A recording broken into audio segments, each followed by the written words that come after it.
A always B B, C closing. Always be closing. Always be closing. All right, so we on episode 1 of Uno. Scared Money Don't Make Money, because we all know it don't. They don't. We would just like to start this off by saying that our views and opinions and things of that nature do not represent the Department of Defense, nor the Air Force or any other branch. Strictly just two cats that are currently recruiters, and we enjoy our job a little bit too much. So we figured we would extend that passion to y'all. I'm here with my boy Clifford Roy, the one You and use my only. government name? The one and only. I'm The Cameron one and only. Vasilis, our government names. So I came into recruiting back in 2014. Roy came in, 2013, right? Yeah. 2013. So I'm going to let Roy talk about his process a little bit, just because his was a little bit different than mine, and then we'll come to the crossing of when we both met. So what you got, Roy? Yeah. So, I came in back in 2013. That was during the time where you had to actually volunteer. Yeah. So Crazy. the very first time I volunteered, I got denied, because I was on a waiver. And then I had to wait 6 months, reapply. And then I got picked up. And I started my time down in Biloxi. And it was fair game. I came into recruiting during a time where just trying to find people that really want to understand and know more about joining the military in general, because I felt like during my time, it was a lot of people that I worked around, they didn't know why they were in the military. So it actually made it kind of hard to try to assist them when they didn't have like some type of intrinsic motivation to get going. Yeah. What were your electrician before? Yes, I was an electrician before coming into recruiting, which honestly, in my opinion, probably helped me out the most. Because I always had to think on the fly, think on my feet. Certain situations risen. If English One of is them not his words. strong suit. He'd be talking. English is not. He'll be reading. So one of them words, it just kind of broke it down for me to where you just have to think outside the box to accomplish the job. Of course, the right way, but not every single way will be the way in every single situation. Yeah. So that's what I learned. Got you. And then you're from Missouri originally. I'm originally from St. Louis, Missouri, from the Show Me State. So being a recruiter, being in sales, like the only thing you really can do is show people that better than you can tell them. Yeah. I'm not gonna tell you what I'm gonna do. It's just easier to show you what I'm gonna do. This is true. That's why he doesn't talk about himself. That's why I gotta keep asking him questions. That you know what? Because man, like What's your name? man, Clifford. What's your last name? Roy. Nah, hey, but I'm just saying though, you a lot of people think recruiting is a secret. Like it's not a secret, and especially in today's world, the fruit is in the pudding. Like you're literally getting paid to talk about the things you get. Is the fruit in the pudding, or is the proof in the pudding? Look, man, depends on what I kind like of fruit. strawberries. What kind of fruit is it? Like the strawberries in the pudding. You know what I'm saying? Like the strawberries in the pudding, and it's just like you as a recruiter, man, you gain a lot of things being in the military, and I think that's where a lot of recruiters don't really understand. Like, in my opinion, how can you go so many years getting so much, and it's hard to articulate that to people? Yeah. And where were you at? And you were at stationed at Beale, right, when you applied for recruiting? Yeah, so I started off my time in Alaska.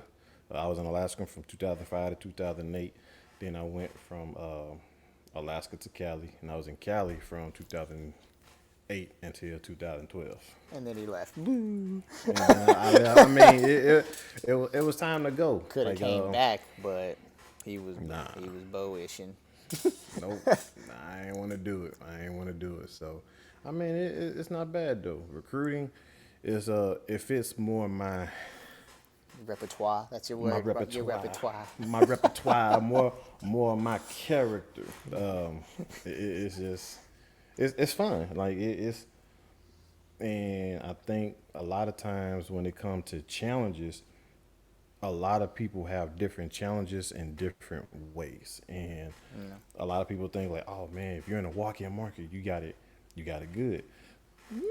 Not necessarily. That's a challenge for some people. Yeah. When you're in an area where it's desolate and you just don't have a lot of people coming in, that can be a challenge. But depending on the type of person and the type of area that they're in, it may not be a challenge. So, Yeah. No, for sure. And what would you say your biggest motivation was for becoming a recruiter?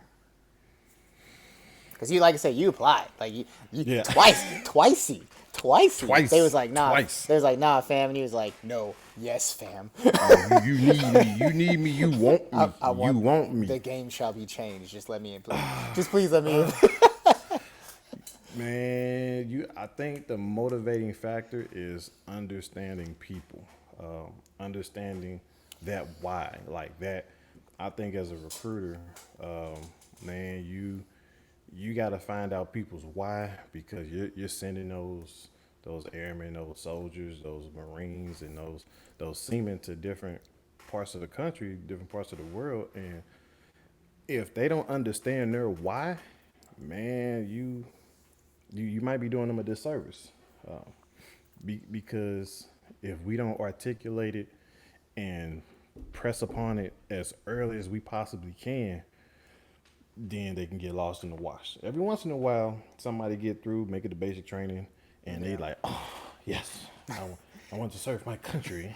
Oh, I got one today, by the way. I was gonna tell. I will talk about that some other episode. So yeah, but it's one of them things where when you're trying to find people out there, why you I think it's very important for us as recruiters, like, to understand people's goals, dreams, and aspirations, and how the military can help them get to it. Yeah. All right. Well, that's Roy. That's me. That's me. You know what I'm saying? So now we got Killer Cam, who's from California, Hey. but for him, he was chosen. I was chosen. I was well. You know, that's the funny thing. So that and I think I told you about how this all went down before. Is so, so yeah. So I'm Cam, Killer Cam, Cameron, many a names growing up. My mom calls me Beast to this day. Yeah, I mean I'm a Beast. Beast. So I'm an only child to a single mother, and the reason why my mom calls me Beast is because and you understand this. We both got kids. Is whenever your kids are with other people, they angels. They're like, oh man, your kids are so nice. They're so respectful. Da da da. People love your kids. He making that face, but his kids are really good. But as soon as they're with him, they crazy. It's the same thing with my kids. So, anyways, I was the same way as a kid, and so my mom's homegirl, she was babysitting me, and she was like, uh, he's just so nice when he's not with you. But as soon as you walk in the door, he just turned into a little beast. And so there it was. So anybody who knew me growing up, they knew me as Beast. Every single birthday card was Beast. And so that's a little homage to my mom. And so anyways, yeah. So I grew up in Cali. My uncle was in the Air Force, and I was a smart cat, but I don't like school unless it's military school. As you know, like I'm always down for some PME. Not really because I want to learn PME, but just because I want to talk. So and half the Air Force PME is like, oh, we interact with each other. I'm like, oh, I can interact with the best of them. And so, Hold on. But you want me to take a test? hold on. I gotta take a test now? No, no. Are we going to talk about the test before we take the test? And so, yeah, I had been in the Air Force probably about 8 years or so, and I was on my third assignment. And I remember I had just got back from a deployment, and the Air Force started talking about the DSD, the Developmental Special Duty Program. And I remember I called my functional because at that point I was like kind of on good terms with him. And so I hit him up, and I said I need to do something different. It's not that I don't enjoy what I do. Not that I dislike the people I work with, any of that. Um, I kind of feel like I have some talents that can be picked up somewhere else. And so he was like, he told me the DSD's coming up, so I suggest if they ask, put your name in the hat. And that's kind of exactly what happened. They gathered all the NCOs in a room. I was a staff at the time, and they was like, all right, look, we gotta put some people's names in the hats. And so who wants to put their name in the hat? And I was like, bet. I'll put my name in the hat. Like, I'll go to, you put me down for recruiting, and then MTO, and then you put me down for MTO. So, and come to find out, I was the only person that got selected from my entire squadron by the wing. Whenever the time came, like when they did that first round of DSDs, and so I was gonna ask you this too when I'm done, but so I ended up going to Slidell, Louisiana. It's about 25 minutes outside New Orleans. It was number 28 on the list of 32 places that I listed, out of 100 places that they gave me a list of. So how did that go?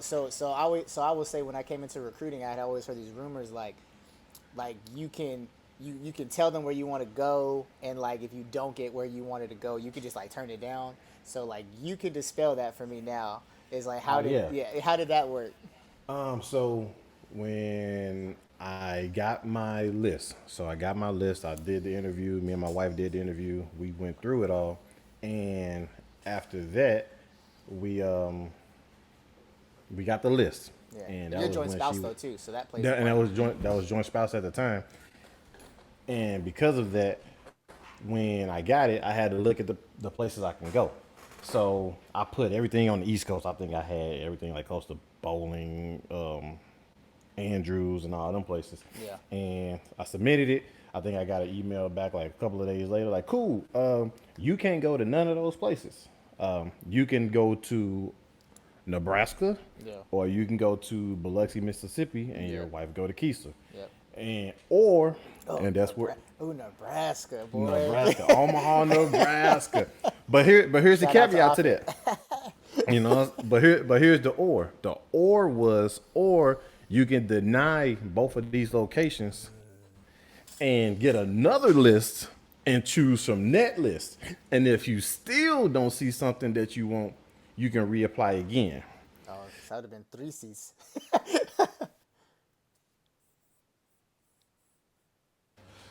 Roll the dice, because I might on the next go around, and then I gotta reapply and go through the whole process again.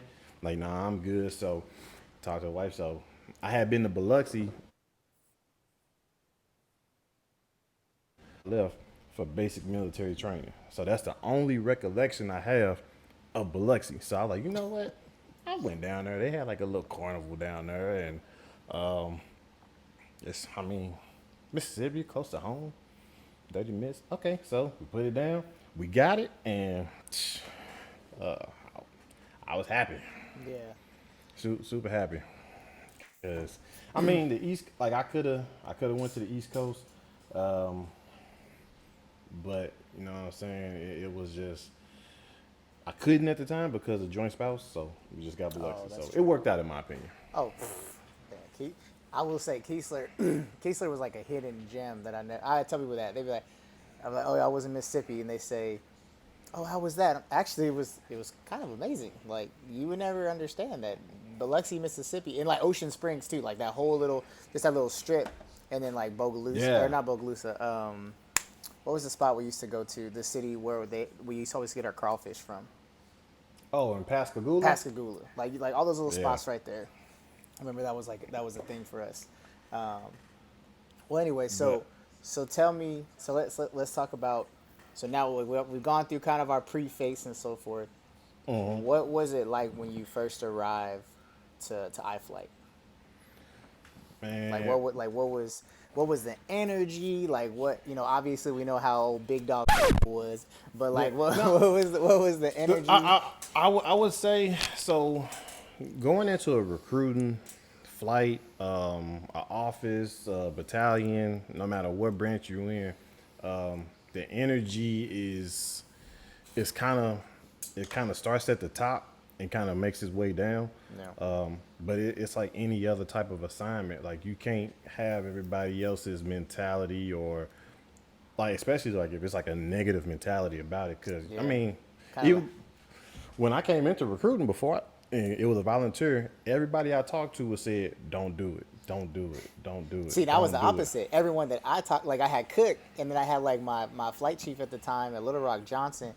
All of them came from recruiting. It's like, yo, recruiting. They're like, you gonna love it. Like I had a good time. So that's another funny thing. Like you applied, everyone told you not to do it. I like applied / got picked up, and everyone's like, you gonna love it, man. Yeah, and it's one of them things, man, and it's kind of crazy because, like I was saying, oh, like before I like went off on my little tangent, it's like it's the energy, We like tangent a lot, by the way.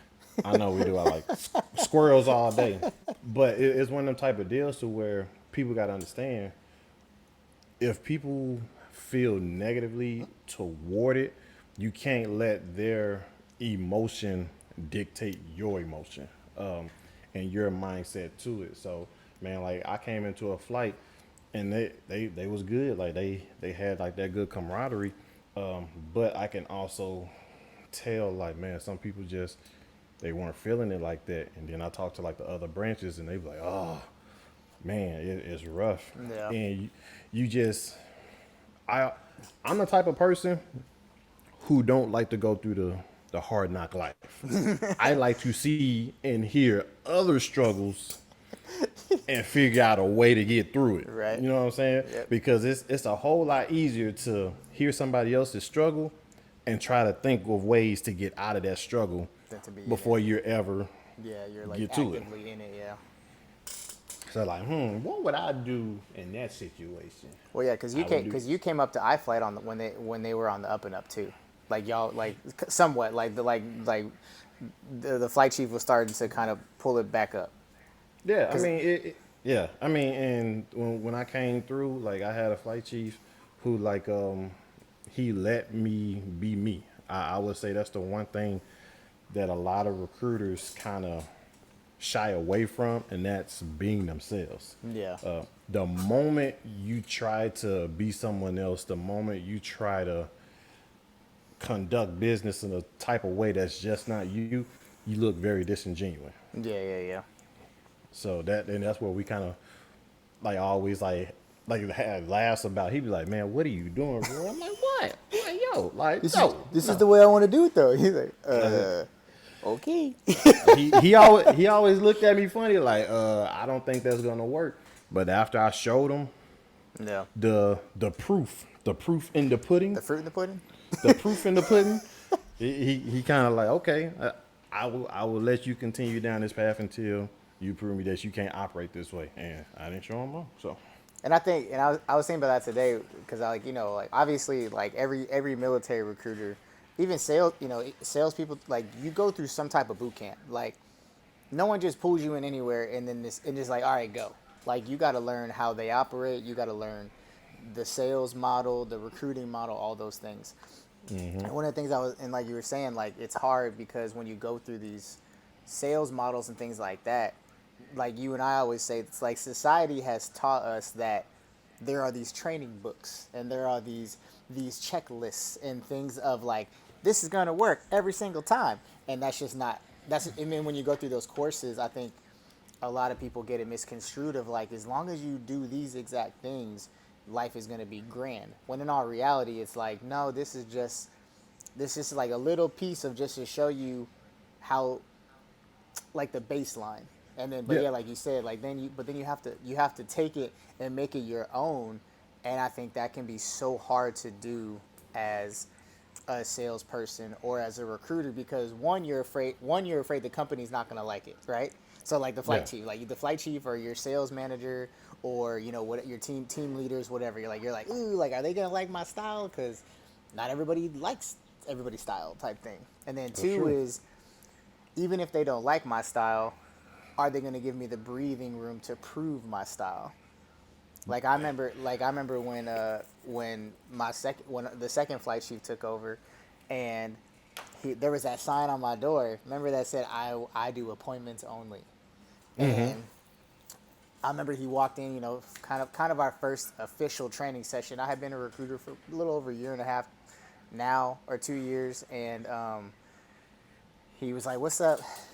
Says that sign. I was like, I don't do walk-ins." He said, "What do you mean you don't do walk-ins?" He's like, "You got it like that?" And I said, "Well, when I first got here, I didn't, but I created a standard for this office, you know, and at the in time management, as much as you know we all hate it, and the little things we have to do for our leaders and our managers so that they can see what we're doing, that was like my own little twist of my personal time management. Was I couldn't afford to have everybody and their mom walking in my office doing like talking to me, and if I miss goal because of it, then so be it. I was never gonna be thirsty, like, and that's so hard not to be. I think in the sales world, in the recruiting world, is like not to be thirsty. But I remember when we sat down, I told him all that, and he said, "Well, guess what? It's obviously been working. So Yeah. I'm gonna give you this breathing room." He's like, "The day it doesn't work, then the sign comes down." And I said, "Bet. That's all I need from you." That's it. Yeah. That I mean, and that you kind of hit it on the nail, like especially when it comes to the thirst. Oh, the Like thirst be real. even when you're thirsty, you still got to quench that thirst. You know what I'm saying? Yeah. But again, that goes back to what we do as military recruiters, and I strongly believe it's like you have to have the confidence to know what you're talking about when it comes to being a recruiter, because like it's not like anything else. You are literally living, breathing the thing you have to offer. Yeah. Like the service that you're offering to people. And I kind of had to do like that twist in my head. Like I always tell people, like I don't sell the Air Force. I'm just a very good offerer. Yeah. Hey. I'm a hey. Like look, like you if you don't want this, I promise you somebody else will. Like you want it? I'll take it back. You know, you want it, like, and I think that, but that comes with the confidence. I mean, and it kind of goes back to where when you're joining the military yourself, like that reason why you're joining. So I was broke, like, and mom like, told me I had man, to do something. that's what I'm saying, man. Like it's, I was a junior in high school. I knew I wanted to go to college. Oh, you were an AFRAP. That's right. That's Yep, why you cookie cutter boy. Man, but like I knew, like I knew from the jump, like okay, I want to go to college. I could probably get through college, but will I do right in college? So, and my recruiter, man, he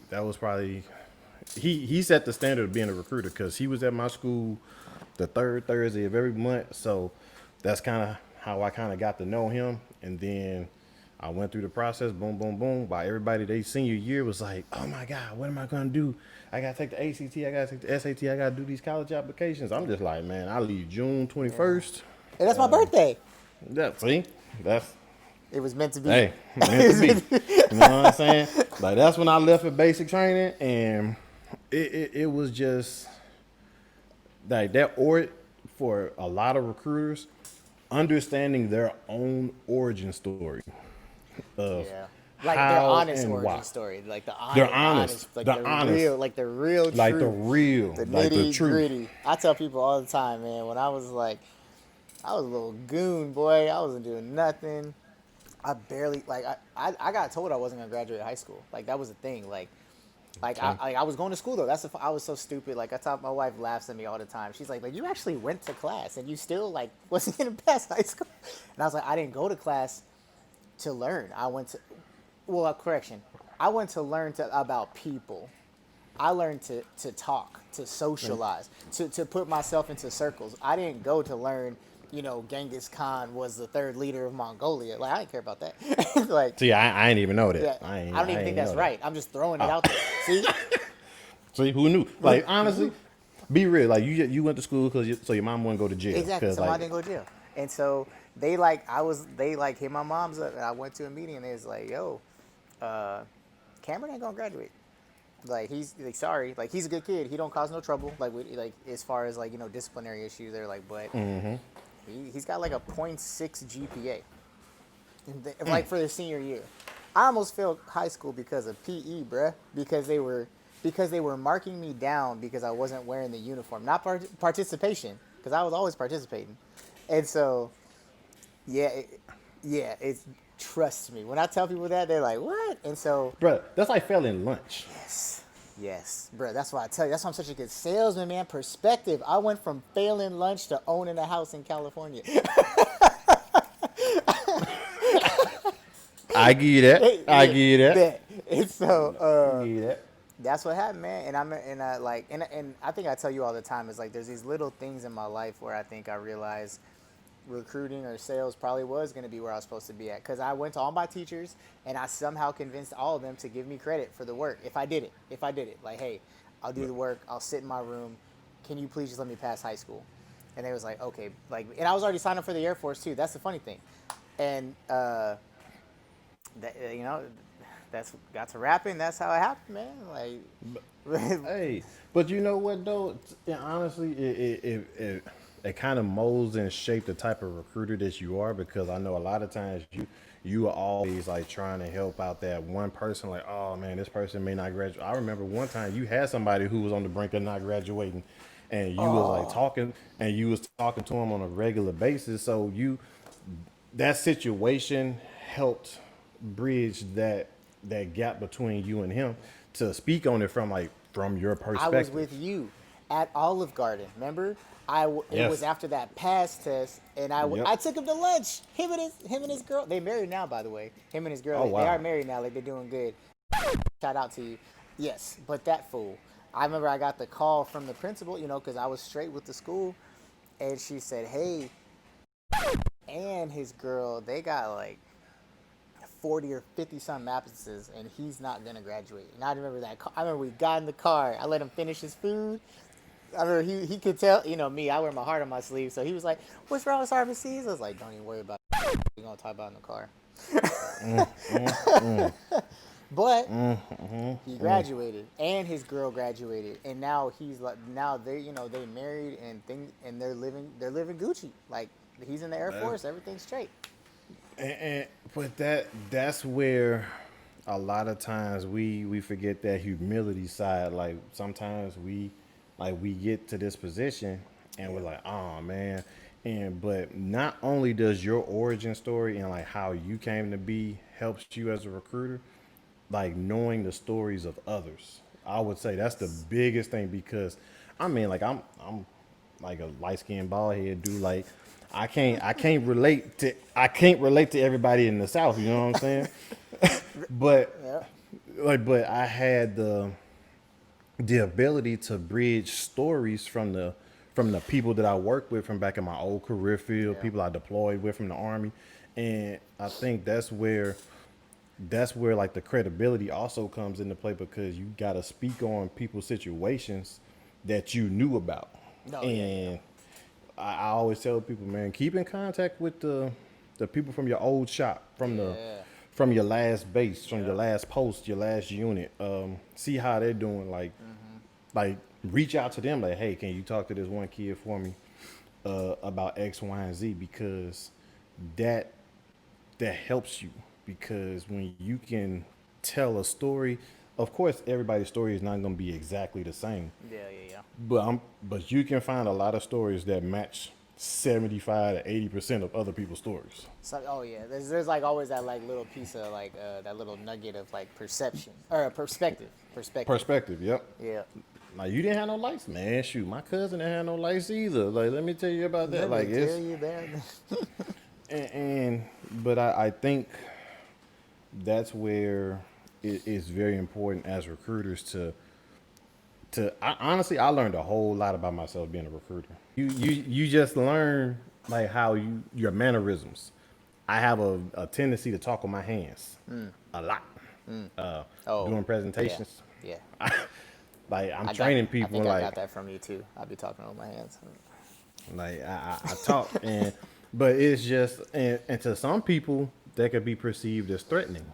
Oh, To some it's I try to tell people, hey, I'm for real.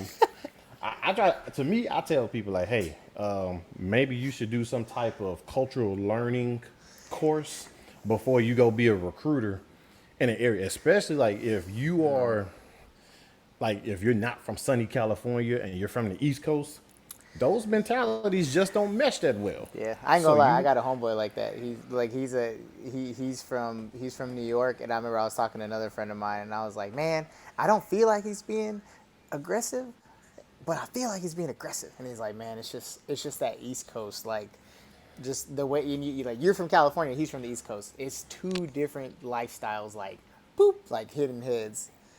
yep. I was like, oh, I guess you're right.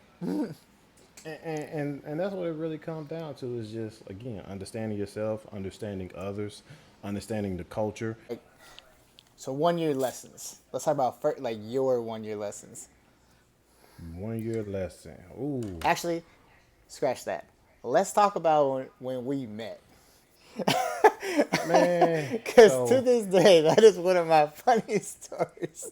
I got you. I got you. So, as a recruiter, you start once you start doing things and you start making money. Making money. Like we don't get paid extra money for putting more people in, but when you start working with a lot of people, like you start feeling good. So of course for me, I got this like I look like I'm like in an Italian mob. It's an Air Force jumpsuit. And I had my blues. I'm like, okay, I'm gonna get to this office early and I'm gonna change. He was coming to train me. I was going to train him, This is how me and Roy met. Is he was my trainer. and you was like, who like you got an Air Force sweatsuit? Like, yo, you like you live this. And You were the Nelly of recruiting. I was in that. I am still the Nelly of recruiting. So It's the St. Louis thing. I when I showed up and I put on my blues or whatnot, and we just start going, and like I introduced myself, like, hey, what's going on, and then you just start talking and talking No filter. No thought. and talking and talking, and I think we were finally like an hour in. I'm like, look, this is what I got to train you on, and I need you to like. But you was excited though, Yeah. and I think that's another thing that we do that we kind of mess it up. Like we can be the worst enemies within our own organization. Like we can take their fire out of somebody just because we're upset. Because again, this is like an emotional type job. So you had a lot of emotion, and it was dope. Like it was dope. But if I was having a bad day, I definitely shouldn't have been the one training you that day. No, you're good and good because I would have turned it around. Oh, Yeah, man. you would. I'd be like, yo, don't come in this office with that. You better go get you a Smoothie King. And come. You know what That I'm was saying? that was your thing, Smoothie King. Smoothie King, And man. how's I your- used how's your day going, dog? Nah, man, I got a Smoothie King. I'm like, oh man. walk over to Smoothie King, man. Whatever you enjoy, that is, I mean, like that don't hurt you. Like you can't go gambling during the day. But like if you need a Smoothie King, you like Chick-fil-A, going to the movies, and that's another thing that me and you talked about. Like, man, whatever your happy place is, Yeah. find it, bask in it, because on them days when it's like a bad day, you go to the gym, go for a run. Don't pick up the bottle or nothing like that, because everybody has a vice. Oh yeah. Everybody has a vice. Some people shop. Some people go to the movies. Some people go get massages. Some people go to the gym. Yeah. It just try to find that positive vice, and like you was already positive, so that was your energy right there. But I mean, you coming into the flight, man. That made it fun. Like I had somebody to match my energy. Actually, you surpassed my energy. Nah, cause I like to have fun, but whoo, you had energy. Yeah, like man, you just be all over. So I remember you were showing me something, and I think it was probably the third time I had squirreled on whatever you were trying to show me. Cause like and then you were like, all right, stop for a second, and I was like, what's wrong? And you were like, bruh, look at your screen. You're like, you're not even on what I asked you to be on. And I was like, well, I know, I'm just trying to do this real quick. And he was like, no, You tried to do 3 things real quick, and you ain't finished any of them. You ain't did one thing. Like you gotta plan it out. You know what I'm saying? And but that's the That's like that's that first year of just learning. that learning, man. Like that learning curve. Because a lot of time, every recruiter that you talk to, like it just clicks. It's like man, and everybody want like when did it click for you? When did it click for you? Yeah, When did yeah, it click for yeah, you? And for some people, certain things just click easier yeah. and Yeah. quicker. The people aspect of it, I think that clicked for me within 2 or 3 weeks. I about to say, oh yeah, easily. The administrative part of it, though, I still don't think you have that down. I'm a work in progress, but I've gotten better. Hey, progress, not perfection. Progress. And the reason why I've gotten better because like man, like now that I work for like a lot of recruiters that's up under me, I have to take into consideration the things that they have to deal with, the struggles, Yeah. the things that make them happy, the things that make them tick. Yeah. And also allowing them to fall if they need to fall. Like Yeah. in this job, every once in a while, somebody got to get knocked back to reality. Oh yeah. The depending on who you are and where you work and how you work, sometimes you need a reality check. And I always erred on the side of caution because like I wanted to make my word actually stick. So if I told somebody like, "Hey, this person is gonna ship," I want to make sure they ship. No. If I say, "Nah, we gotta let them go," then trust me, I've tried everything I could to turn it around, and it just didn't work that way. Yeah. So I wanted to be like, if I can't do it, please try to prove me wrong because I know I tried. I don't put all the efforts into it. All the efforts, but it kind of goes back to those goals, dreams, and aspirations. Like when you came in, you had a goal and a dream of being successful and doing well. So that's another reason why that squirrel happened to you so much because you're like, Squirrels everywhere. I just want I to gotta do do good. this. I gotta do this. I gotta do that. I still squirrel. And I would scratch my head. I'm like, look, man, like yo, you'll be straight. Like just do the things that you. And it's so funny because you always hear like recruiting school don't teach you nothing. It recruiting school gives you the foundational basis. That's like going to basic training and being mad like they did not teach me this in basic military training. Yeah. Like, bruh, they can't teach you every scenario Yeah. in basic training. Yep. Or No like different. or like sales training. They be like, "Well, they didn't teach me how to." Well, duh, fool. Like, yo, like we gave you the borders. Like we gave you the sidelines. As long as you don't step outside the lines, like, you good. Yeah. So I mean, like how did you feel like who? How did you feel when you met me? Like, man, who is this dude? Man, all I know, I remember the flight chief was like, "All right, we know I got my ace recruiter coming. He's gonna come train you." And I was like, "Oh man, this dude gonna be top notch."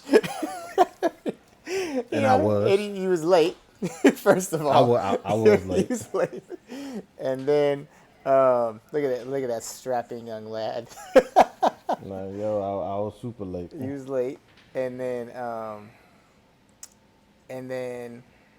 I remember you walked in and you had and not only did you have the sweatsuit on, it was unzipped enough where your undershirt was showing in your gold chain that you always wear. And I remember I looked at him like, who this is the guy. And he's like, yeah, that's the guy. And you had your, and I remember you had your blues or whatever, and you forgot your shoes. You said you were like, man, I forgot my shoes, and you was like, I'm gonna go to the store and buy some new ones. I remember that, and I remember that, and I was like, dang, like, and that's when I was like, okay, like now I get it. And and then he was like, "Don't worry about all that." He's like, "Just make sure you bring him tomorrow." He's like, "I ain't gonna make you spend $60. We'll just, we'll close the windows. We'll make sure y'all, no one sees you, whatever." But no, it is, man. I would say you came into a good flight at a good time. But that was that was another thing too. Is like, in sales and recruiting, I think we hear so much of like it's like such a dog eat dog world, and um, like no one's really a team and everything like that. And I remember when we did come into what we were doing, um, I may be a successful recruiter now, but I really try and tell people like, yo, when I first started out, I didn't put anybody in the Air Force for like my first 3 months. And Yeah, that's not normal. Most people like, I only had a goal of one. I only had to put one person in. I didn't put nobody in. And I remember, yeah, and I didn't get it. Remember, like I remember how we talked so much, and I was like, I don't get it. Like, what am I doing like wrong? And you're like, bro, you're not doing wrong. It's just your office been closed for 9 months. Like, yeah. it's And I remember freeze. I was about to miss goal, and I remember boss man was like, you ain't missing goal, dog. And freeze was like, hey, Cam can have one of my people. Like, Yeah. dude was on the way to MEPS. Like literally, we would change who the recruiter was on the way to MEPS. Yep. And and that's when I was like, man, bet like this is a team, and like this is how we're supposed to operate. This is how a team should operate. Because at the end of the day, like they looking out for me, and then I was able to look out for them, but um, that doesn't always happen. And I think Yeah. that sucks because I think it ruins it for a lot of people. Like, don't get me wrong. I'm not saying recruiting is the best thing since sliced bread for everybody, but I think a lot more people would enjoy their time, whether they want to stay in it or not, um, if they had more experiences like that. Uh, yeah, yeah. We gotta get away from the individuality. I always tell people, a lot of times you hear a lot of people in all the branches like, oh, I gotta get to the top to make change. I gotta make Yeah. E9. I gotta make O5 or whatnot to be that change agent. But honestly, you can be a young staff sergeant in a flight with other staffs, techs, and masters, or E7s, E8s, E9, or E7, E6s, or whatnot, and be that change agent. Like you, just because people have that mentality, don't mean you gotta follow the crowd. I think that's another big thing is standing on your own 10 toes.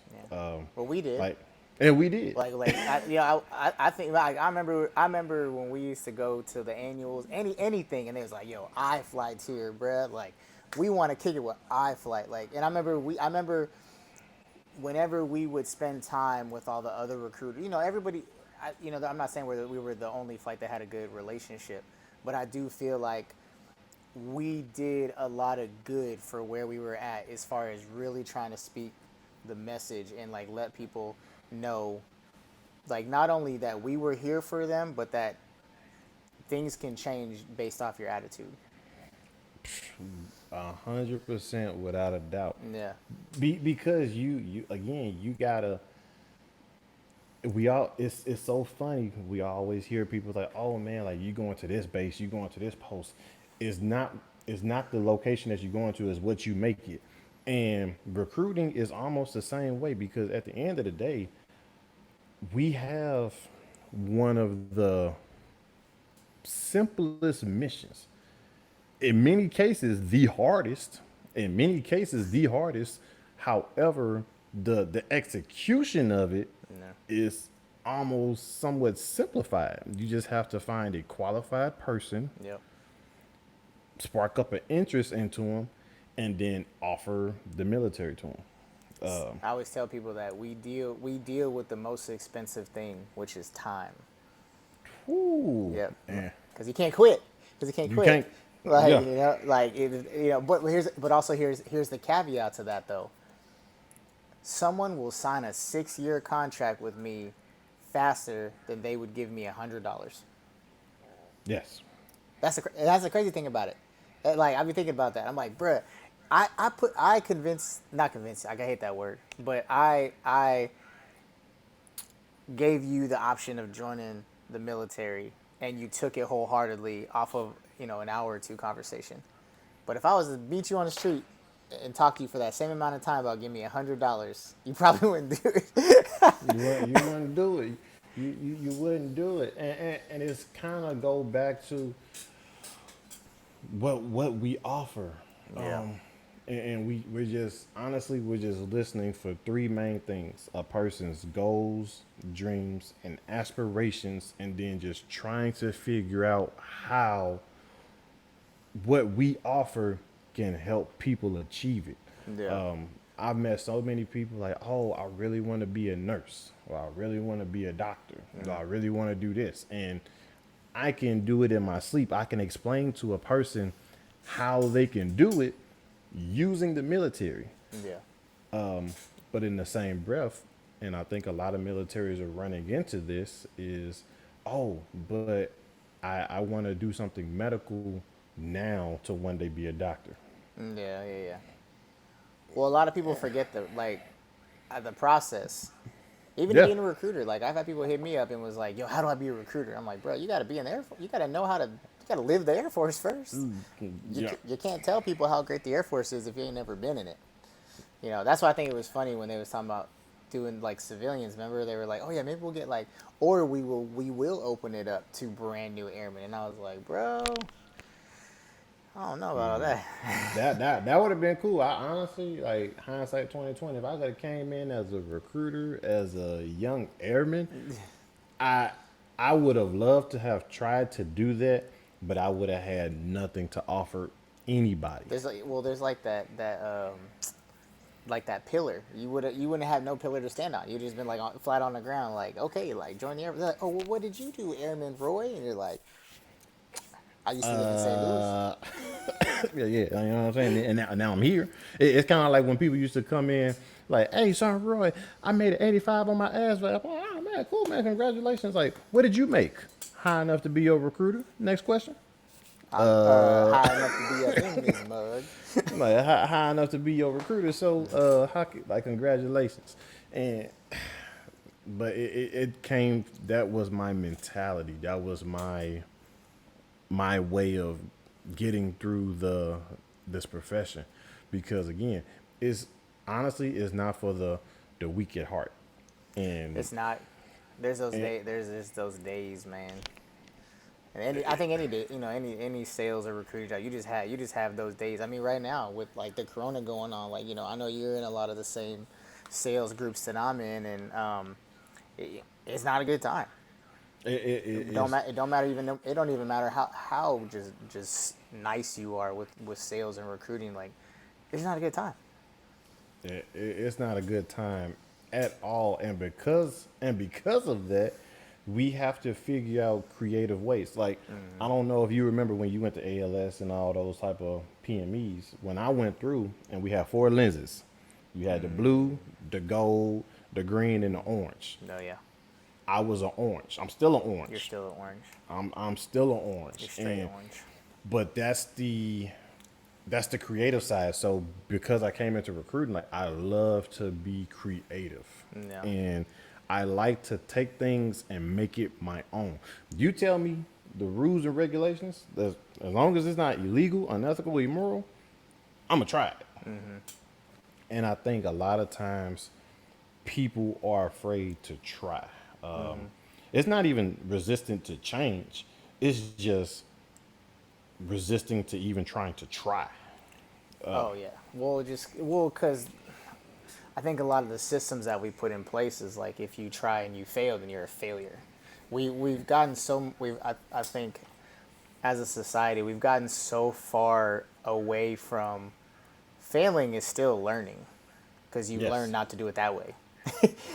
And I think that's the problem is, yeah, I mean, not, I would say especially in the military, not doing something right the first time and failing at it, or it not having the results you wanted to, has been, it's almost, it's kind of looked down upon, like, oh, your idea didn't work, like you suck. But it is, but I think I think COVID, in so many ways, it's definitely been a curse, been a little bit of a blessing in another way, because a lot of things that people have been wanting to try and wanting to Yes. actually attempt Yes. to do, we actually have the platform and the leverage to do it. Like, hey, can we do this? Like, well, shoot, I mean, you can't really see nobody, so. Yeah. And I think that's where, and we have to let people. I mean, man, we're in the biggest era of innovation and creativity than we have ever been in since I've been in the military. Because you always hear that, like, oh, we've been doing it this way. That's how we do it. And now, when you're trying to figure out ways of fraud, waste, and abuse, and trying to save money, like, Yeah. you real life want me to do this for 2 or 3 hours, but I have found a way to do it in 15 minutes, and you're still gonna say no? Like, why? Yeah. Like, Come on. like, come on, man. Like, but I think now a lot of leaders and people in the upper ranks are now starting to welcome it. Like, hey, if you found a way to do it and it saves us money and time, Yeah. yo, be my guest. And I tell any recruiter out there, no matter where you're at, nobody's gonna understand. Nobody's gonna understand your struggle better than you.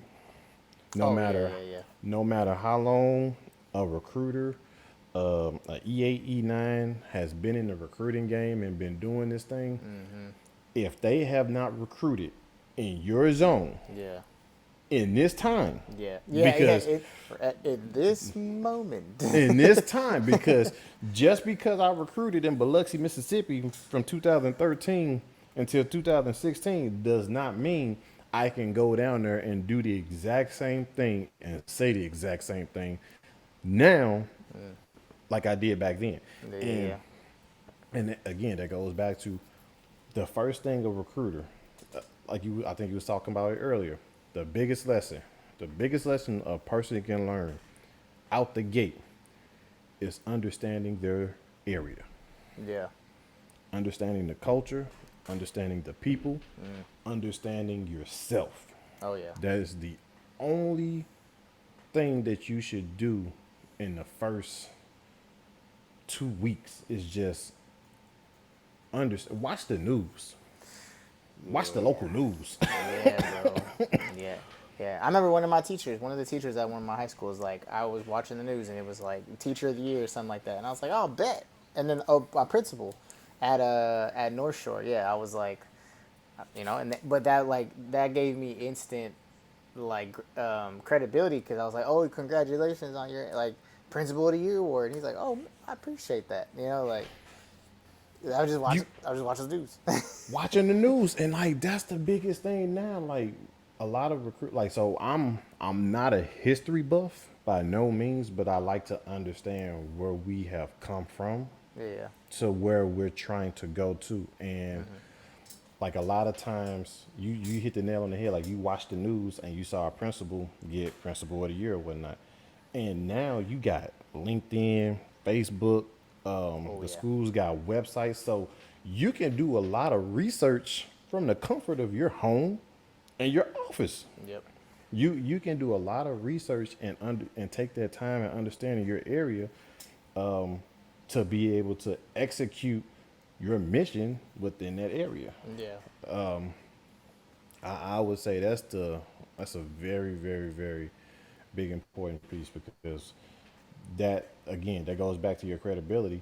And also a lot of people, depending on when you came into the military at one point in time, that was part of promotion boards and the award system. Like they'll sit you down in front of 3 senior NCOs or an officer or two, and they will ask you about the current events in the world, the country, and the local area of your base. Yeah, I did hear about that, yeah. And so, I mean, I used to go up front and do those. I mean, I never won. When I was like a one striper. That's because you had hair then. You won all your awards ever since you went bald. Honestly, yeah, it's just Yeah, yeah. After I went bald, cause like when I was an airman, like when I was a E2, oh man, what? Like you asking me questions about Anchorage, Alaska. Like I don't know It's what's going on cold. downtown. It's cold and snowy. Cold and snowy. Like I know there was a bear that chased me up a utility pole. That's all I got for you. And of course, I didn't win that Airman of the Quarter award, but it is what it is. YOLO. That's how you turned out just fine. Yeah, I mean, it again, taking those years of experience and those trials and tribulations of pre-military, in the military, and the experiences of others. Again, you're just taking all of that knowledge, because knowledge, another thing, knowledge is power. This is true. Information is knowing and understanding. It takes you a very long way. I don't care if you don't like Taylor Swift or Kanye West or whoever. Know at least one of their songs. Yep. You never Know know. you never know. Know who won the Oscars for Best Movie of the Year. It's little simple things to help start that conversation. Yeah. To have something to talk. I mean, I've met so many people where you just looking at them like, so you don't know nothing about nothing. You don't want to talk about nothing? Nah, I ain't got nothing to say. Nah. Can you tell me about the Air Force? Just like, yo, like what's your favorite song? I don't have one. Your favorite favorite I artist? listen Like, to a lot of different music. man, hey, favorite video game. I mean, know about video games. That's another big thing. Yes. But nah, I mean that's the year one. That's the beginning of it. That lays the foundation. I think we good now. I think we done. We hit that Yeah, album. I think we know. I think we good. It's been a good first episode. Appreciate. Man, we have. Oh, go ahead. Appreciate all y'all rocking with us. As far as closing comments, what do you have for us, Mr. Roy? Closing comments. Think outside the box. Oh, you would say. Think outside the box. You know what you can and you can't do, and with that, just think outside the box. Yep. What you got, Ken? I was. Don't be afraid to call people. I think that's I think that's what made me most honestly is because I was like like I think it's funny because as a society we're like, oh yeah man, call me if you need anything, and then like we don't ever call nobody, but people be like, call me if you need me, and I call them the next day, they're like, oh, like you actually called me, and I was like, wait, you told me to call you if I needed something. I want to know how you do this, and they're like, oh, okay, and so but yeah, so next episode 2. Will be coming. We're gonna have my boy Sergeant First Class Brian Murphy with us. He's currently a Army recruiter out in Houston, Texas. We were enlisted recruiters together. He used to be with me in Slidell, Louisiana. Cool dude. Gonna give you the rap raw. I'm pretty sure he's from Missouri too. So y'all might get along. I think he's from both. I think he's from like Cali and Missouri. But anyways. Look out for it. We appreciate y'all rocking with us, and that's a wrap. That's a wrap. Perhaps to indulge and to learn about ourselves. Perhaps